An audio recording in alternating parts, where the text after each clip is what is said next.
Are you happy? If you were to really reflect on this question, how would you answer it? What is one phrase I believe keeps people from being happy? I'll be happy when. I'll be happy when this pandemic is over. I'll be happy when I lose 20 pounds. I'll be happy when I gain 20 pounds. I'll be happy when I get into my dream university. I'll be happy when I pay off all my student loans and debt. I'll be happy when I land the job that I want. I'll be happy when I get promoted from my job. I'll be happy when I find another job than the one I hate. I'll be happy when I make 6 figures, when I make 7 figures, when I make 8 figures. I'll be happy when I can finally retire. I'll be happy when I get 1,000 followers on Instagram. I'll be happy when I'm in a relationship. I'll be happy when I get out of a toxic relationship. I'll be happy when I have my first child. I'll be happy when I have my second child, so my first child has a sibling. I'll be happy when all my children are financially independent. I'll be happy when all my children are happy. I'll be happy when I stop having feelings of fear, worry, and anxiety. I'll be happy when I improve my self-esteem. I could go on, but I hope you get the point.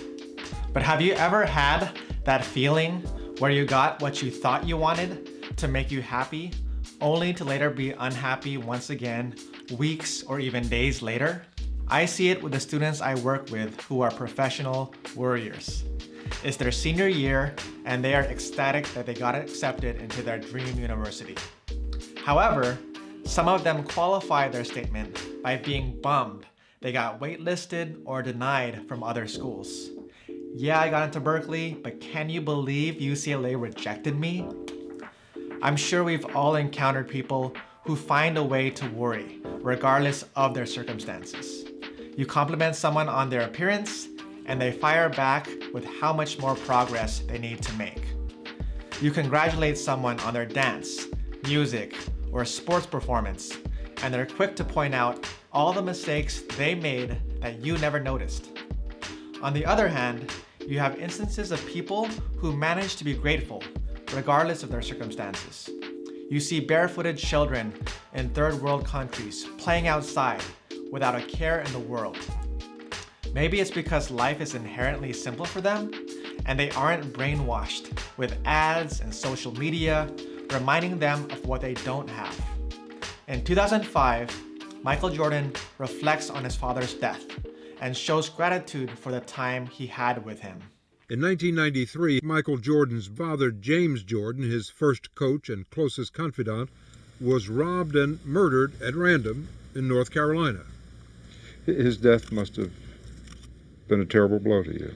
The thing that I looked at, the death of my father, unfortunately, it happened at the hands of another human being, which, in essence, that's very difficult to deal with, just the notion of being able to kill someone. But I had him for 32 years, and he taught me a lot in 32 years. You know how many kids get that opportunity? Very few, in today's society, get the chance to spend that much time with their parents and get that type of influence. What do you take from your parents? I mean, how does that guide you with your kids? Obviously my kids are very exposed to things that are totally different than what I was exposed to when I was growing up. But the values should be the same. Knowing right from wrong, understanding what education may be, setting certain goals, being competitive, very considerate of others, very respectful for people, and just a sense of independence about what they want to be as people. These are the things that I learned that I have to pass off to my kids. So how do we resolve this endless cycle of I'll be happy when? In Chip Conley's book, Emotional Equations, he actually provides a formula for happiness, which I found interesting and applicable in my own life. His formula for happiness is wanting what you have over having what you want. In other words, happiness equals gratitude over gratification. It is not happy people who are thankful. It is thankful people who are happy. Right now, I'm 37 years of age and single. Do I want to be in a relationship and have a family of my own? I think so. I see the value of having someone I'm compatible with, who I love, and who loves me back. I like the idea of having kids of my own, who I can raise to be decent human beings and carry on my legacy. As I scroll through my social media feed and see friends in relationships with their newborn babies and families, I'm genuinely happy for them and can't help but be envious of what they have. At the same time, I'm assuming that being in a relationship and having a family isn't all rainbows and butterflies, as it comes with its own set of problems and stresses.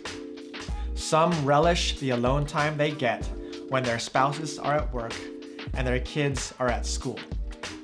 It seems that regardless of your situation, the grass always seems to be greener on the other side.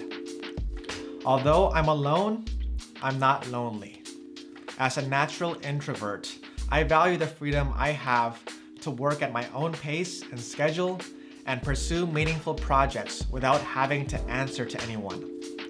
Although I do not have any kids of my own, I'm still able to leave a legacy through my students and the lives I hopefully touch with my videos.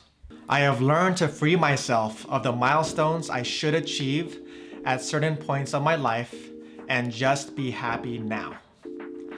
I'm also learning to not associate my happiness with my feelings of depression and anxiety. While I still struggle with emotional highs and lows, at the same time, I couldn't be more at peace. My happiness is not dependent on my relationship status, how much money I make, how I look, or even how I feel on a day-to-day basis. Instead, I focus on being grateful for what I do have. While it's definitely not easy, instead of focusing on I'll be happy when, I focus on I'm happy because. I'm happy because I'm alive and breathing. I'm happy because I'm able to comfortably support my basic necessities of food, water, and shelter. I'm happy because I have a loving family that provides me with unconditional love and support.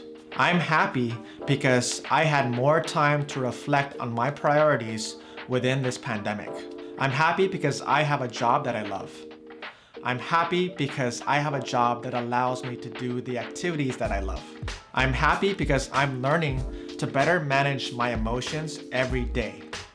I'm happy because I have the opportunity to try again.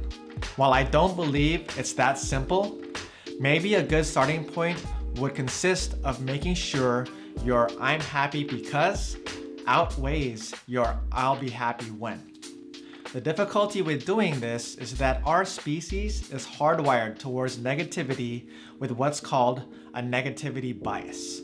Our ancestors needed the negativity bias in order to survive the threat from being eaten by the saber-toothed tiger. Even when we no longer receive the threat from predators that will devour us, we still go into fight, flight, or freeze mode when it comes to perceived threats, such as giving presentations, meeting deadlines, or getting into a conflict with someone.